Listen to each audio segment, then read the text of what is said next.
Hi guys, good morning ಎಲ್ರಿಗೂ. ಇವತ್ತು ಒಂದು ಹೆಲ್ತ್ ಬೆನಿಫಿಟ್ಸ್ ಇರೋಂತಹ ಈ ಪ್ಲ್ಯಾಂಟಿಂದ ಈ ಹೂವನ್ನ ತೊಗೊಂಡು ಇದನ್ನು ಒಂದು ರೆಸಿಪಿ ಮಾಡಿ ತೋರಿಸ್ತಾ ಇದ್ದೀನಿ. ಬನ್ನಿ, ಈ ಫ್ಲವರ್ನ ತೊಗೊಂಡು 2 ಫ್ಲವರ್ನ ಹಾಕ್ಕೊಂಡು ಬಿಸಿ ನೀರು ಹಾಕ್ಕೊಂಡು ಜಸ್ಟ್ ನೀವು ಅದನ್ನು ಒಂದು 5 ನಿಮಿಷ ಸೋಕ್ ಮಾಡಿದ್ರೆ ಈ ಹೆಲ್ತ್ ಡ್ರಿಂಕ್ ರೆಡಿ ಆಗುತ್ತೆ.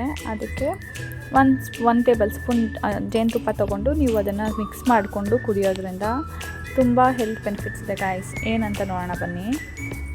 ಇದು ಹೂ ಬಂದು ಶಂಖಪುಷ್ಪ ಹೂ ಅಂತ. ಅದು ಗಿಡ ಬೇರು ಎಲ್ಲನೂ ನಮಗೆ ಹೆಲ್ತ್ಗೆ ಒಳ್ಳೇದಂತಲೇ ಹೇಳ್ಬೋದು.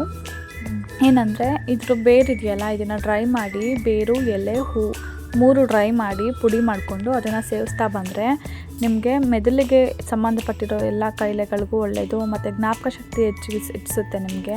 ಮತ್ತು ಕಾನ್ಸ್ಟಿಪೇಷನ್ ಸಮಸ್ಯೆ ಇರೋರಿಗೂ ಅಷ್ಟೇ. ಹೀಗೆ ರಾಮಬಾಣ ಅಂತಲೇ ಹೇಳ್ಬೋದು. ಇದನ್ನು ಚಿಕ್ಕ ಮಕ್ಕಳಿಂದ ದೊಡ್ಡವ್ರವರೆಗೂ ಕುಡಿಬೋದು. ನಾನು ವೀಕ್ಲಿ ಒನ್ಸ್ ಇಲ್ಲ ವೀಕ್ಲಿ ಟ್ವೈಸ್ ಕುಡಿತೀವಿ. ನನ್ನ ಮಕ್ಕಳಿಗೆ 2 to 3 ಟೈಮ್ಸ್ ಆದರೂ ವೀಕ್ಲಿ ಕುಡಿಸ್ತೀವಿ. ನೆಕ್ಸ್ಟ್ ನಾನು ಇದ್ರ ಬೇರು ಎಲೆದೆಲ್ಲ ರೆಸಿಪಿ ಮಾಡಬೇಕು ಆಯ್ತು, ಆವಾಗ ತೋರಿಸ್ತೀನಿ ನಿಮಗೆ. ಇದು ಕಹಿ ಏನೂ ಇರಲ್ಲ, ನಿಮಗೆ ಟೇಸ್ಟ್ ಅಷ್ಟೇ ಚೆನ್ನಾಗಿರುತ್ತೆ. ಹನಿ ಹಾಕಿರ್ತೀವಲ್ಲ, ಅದರಿಂದ ನಿಮಗೆ ಚೆನ್ನಾಗಿ ಬರುತ್ತೆ ಟೇಸ್ಟು. ಎಲ್ಲರೂ ಕುಡಿಬೋದು ಇದನ್ನು. ನಮ್ಮನೇಲಿ ಮಕ್ಕಳು ನಾವು ಎಲ್ಲ ಕುಡಿತೀವಿ. ಈ ಡ್ರಿಂಕ್ ರೆಸಿಪಿ ಈ ಥರ ಸೋಪ್ ಮಾಡಿ ಮಾರ್ನಿಂಗ್ಗೆ ಕುಡಿಯೋದು ಅಷ್ಟೇ ಗಾಯ್ಸ್, ಇದಷ್ಟೇ. ನೆಕ್ಸ್ಟು ಬೇರೆ ಏನಾದರೂ ರೆಸಿಪಿ ಬೇಕು ಅಂದರೆ ಕಮೆಂಟ್ ಮಾಡಿ.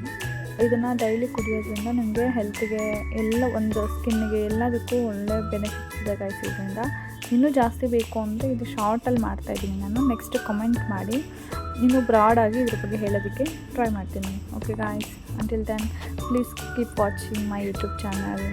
ಬಾಯ್ ಬಾಯ್ ಗಾಯ್ಸ್.